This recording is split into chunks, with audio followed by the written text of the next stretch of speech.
November 13ನೇ ತಾರೀಕು 3 ಕ್ಷೇತ್ರಗಳ ಉಪಚುನಾವಣೆಗೆ ಸಂಬಂಧಪಟ್ಟಂತೆ ರಜೆಯನ್ನ ಘೋಷಣೆ ಮಾಡಿ ಸರ್ಕಾರ ಆದೇಶವನ್ನು ಕೊಟ್ಟಿದೆ. ಚುನಾವಣೆ ನಡೆಯುವಂತಹ ಕ್ಷೇತ್ರಗಳಿಗೆ ರಜೆ ಘೋಷಣೆ ಮಾಡೋದಕ್ಕೆ ಸರ್ಕಾರ ಆದೇಶ ಕೊಟ್ಟಿರೋದು.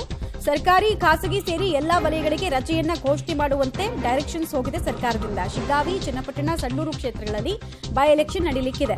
3 ಕ್ಷೇತ್ರಗಳಲ್ಲೂ ಕೂಡ ರಜೆ ಕೊಡುವಂತೆ ಸರ್ಕಾರ ಆದೇಶವನ್ನು ಕೊಟ್ಟಿದೆ.